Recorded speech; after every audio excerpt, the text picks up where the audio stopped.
Hey everyone, Ittarra Oda here, bringing you a different series here. Now, this was something I've been bouncing around back and forth quite a bit for the past, I don't know, week or so, and it's called Warframe 101. It's a beginner's guide to Warframe to help start you because, you can look up the meta and everything else, but a lot of people don't have that much to go on in case, like, for just starting out pretty much.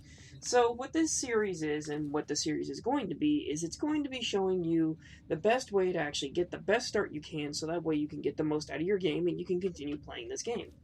Now, what ends up happening is right as you very begin with your game, right as you start, you're given a choice of three different warframes. You have Mag, Volt, and Excalibur. Now, this is the only time in the series I'll ever actually say, hey, do this, because, it's just one of those things where it's like, I want you guys to actually make your own opinion, follow your own gameplay, and everything else. But I would have to say, if you want to start the game off right, go for Excalibur because of his rework with Exalted Blade. Usually, I would say before he got his rework, I would say go for Volt because Volt has amazing CC and amazing abilities where he can actually project walls and so on and so forth. With Excalibur now, he can actually pretty much do everything and anything that's possible or under the sun and be able to actually give you guys an easygoing start. Now, you're going to start off with 70 beginner plat, as you can see in the top left over here next to my credits. That's platinum. You're going to start off with, I believe it's 70 starter plat. You cannot trade this platinum, so don't think that you can actually hold on to it and say, you know what, I'm going to buy, a better gun or a prime set or anything like that. You can't use it to trade, sadly, because, well, if you just start off with 70 plat, then you kind of skip a whole bunch of the story, or not story, but you skip a whole bunch of the game in general. Now, what ends up happening is with the starter 70 plat that you get, there's a few things that you can always do because I mean, when you're first loaded in, everything you're just overloaded. Yes, it goes at a nice pace and everything else, but when you actually start to actually get involved in the game and play it, all this looks just out of this world. It's a lot to take in all at once. We'll be going over this and mods and stuff like that very shortly. But when you have your starter plat, there's a few suggestions I can make here. Well, you're going to have to start off with the very beginning quests and the very beginning of everything else in order to get, navigation segments to unlock all of this, all these planets and everything else. You're going to start with that. Okay, I don't want to create the session. I just want to show all the planets. You're gonna get your codex. You're gonna get. This is what you're looking for first. You're gonna end up rescuing a person named Darvo, and he's gonna unlock the market for you. Now, the market is a very important thing, just solely because of the fact, well, it's the market. So you can buy everything for platinum, and so on and so forth. With your 70 platinum, I would suggest actually getting. Hang on, my bumpers. Okay, there you go. I would actually suggest getting some components. Now, you see it's like here you have form over 20, you have a neural sensor blueprint for 100, not worth it by the way, and you have all these other things, and it's just kind of quite a bit to take in. Now, what you're going to look for is, I believe it's in keys and drones. No, it is not. Where is it? You are lying to me. Where is it? That's not it either. Where's the Orkin stuff? Oh, here it is. Okay, these items, the Orkin Catalyst and the Orkin Reactor, are probably your best bet and best way to actually start off properly. Now, the reason for this is because if you look at the Reactor used to supercharge Warframes and doubles the available mod capacity on a Warframe, Archwing, and Companions. Now, these only spring up every so often in alerts. It is possible to actually get them through alerts as well as special events and so on and so forth that happen within the game. With this, you can actually give yourself a nice boost. Now, the reason why I would say Orkin Reactor and an Orkin Catalyst is because an Orkin Catalyst actually gives you double mod capacity on your gun. Essentially, it has, instead of 30 being the max, it's 60. So you can only start with this and actually give it the way you need it. Now, I would stay away from actually using your plat to buy resources like neuros, plastids, so on and so forth, because you can actually get away with, not actually buying anything of that sort. You can always ask somebody, hey, does anybody have a resource booster in the chat or anything of that nature to actually help you farm for it properly. Now, what a formula is the next important thing because it seems a little bit complicated to explain. Essentially, when you get to level 30, you can use this item to de-rank it all the way back to unranked. I know, red flag, but you can actually choose the polarity, and polarities are very important. That's how you actually get the most out of your weapons, frames, and so on and so forth. Now, the reason for polarities, which is what I was showing you earlier, is we'll go with the Sancti Tigers. Now, the reason for polarities is you can see them right here. It's the little symbol right here in the top right. Shut up, Ortis. In the top right. Now, you can see you have all these different mods, but when you put one in that's the same polarity like this, it halves the costs, rounded up. So if you had, like I said, because it's 11, instead of it being 5, it's going to be 6. So what ends up happening is instead of it being like, it's very simple. Instead of it being 11, it's 6. So that way you get an extra mod.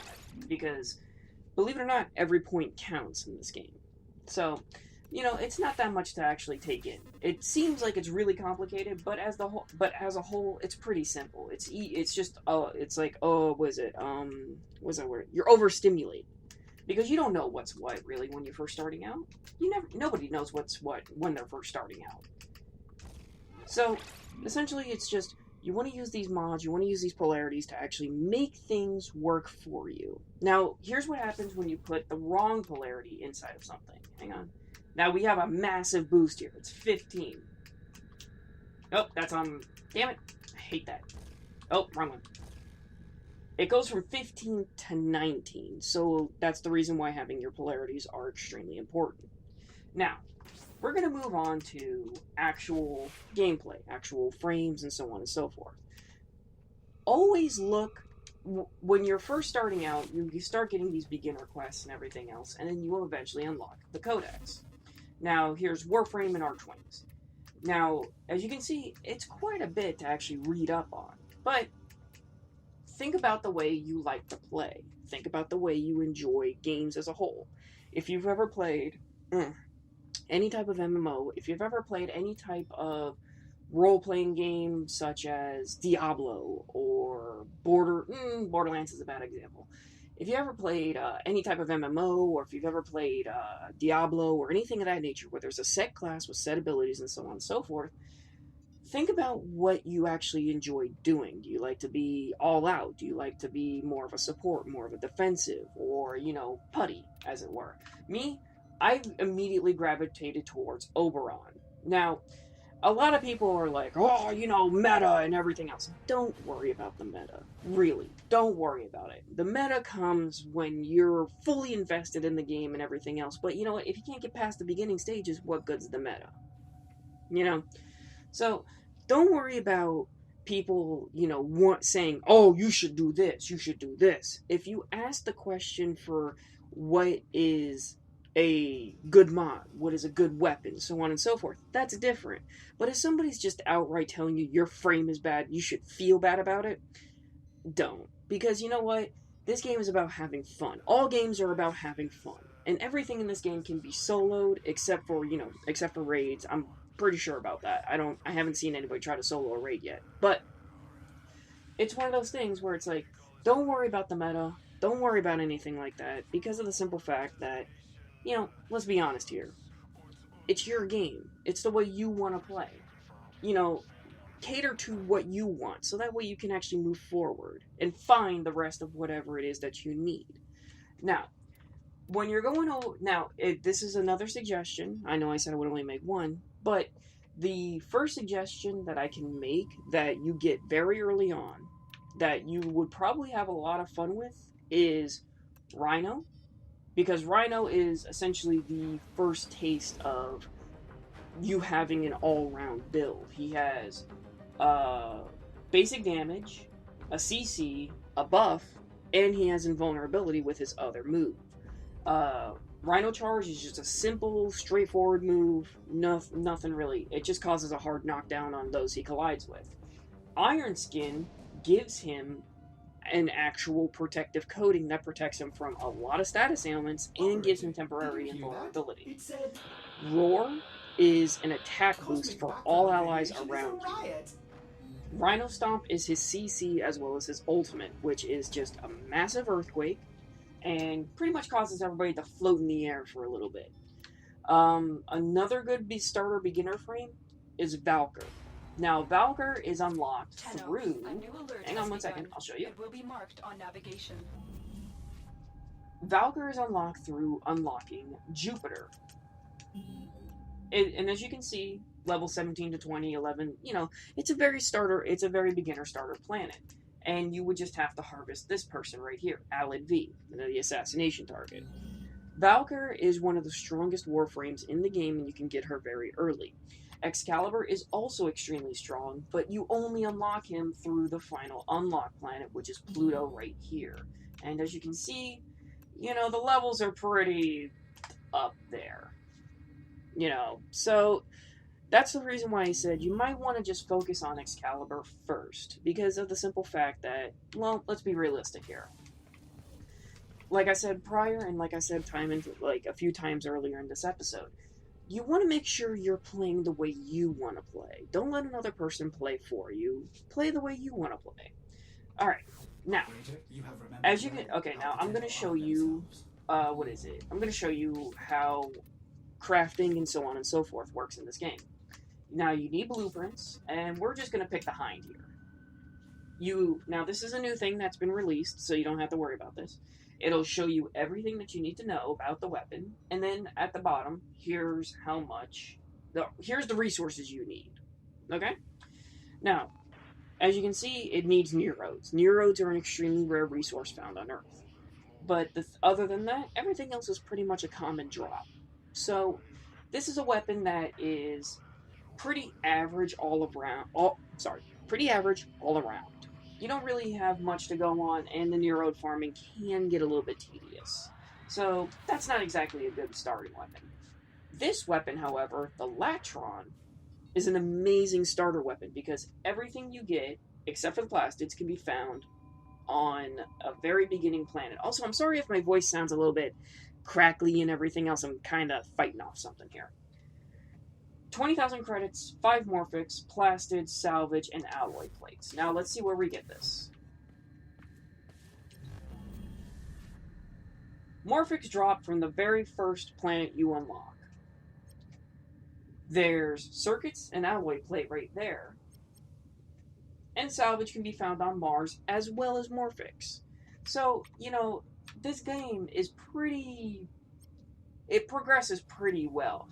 And if you ever need any type of farming, or if you need any type of assistance, ask somebody in either region or recruiting. I would say recruiting, because of the simple fact that I think if you put something in region, you might be kicked because they have it set up, specifically.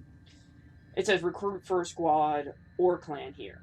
So, what ends up happening is, in recruiting, you see these numbers right here, 222, okay? When somebody says looking for Plastid Farm, they'll put three numbers at the end of it. Whoever's asking the host, if you put those numbers, they will invite you. Everybody will actually help each other in this game. It's not, see, can someone help me circuit farm? Nothing happened. So, it's just one of those things where it's like a little bit of research goes a long way, and a little bit of common courtesy helps exponentially. Always be respectful, and people will actually help you a lot more. What is it? Let's see. Was y'all lucky with finding Ittarra parts? Because Wikihead just has a bunch of places to farm her, or trade Cernos for my sin, and they would get mad. How do I? Okay, that's a troll thing. How do I shoot? Let's be realistic here. But what do you want to call it? This game is very easy to actually get around, and it's very easy to actually wrap your head around. Now, what will end up happening is, this will be the end of this first part. Oh, I almost forgot. I can't believe I forgot this.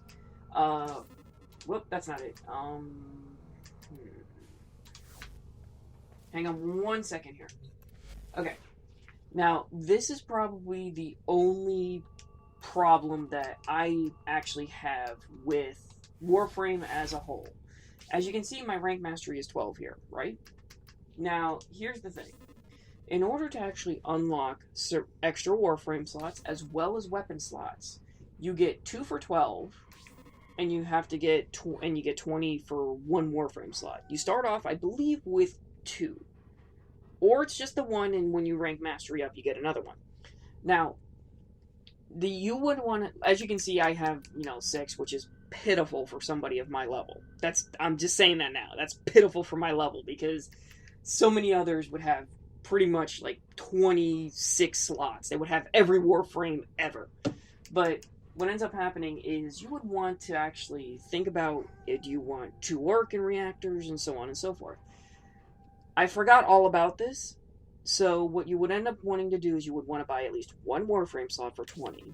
Go over to your weapon slot, and you'll get 2 for 12. So you want to do that. That's 32. And then you can spend the rest on whatever it is you desire. So, it's not...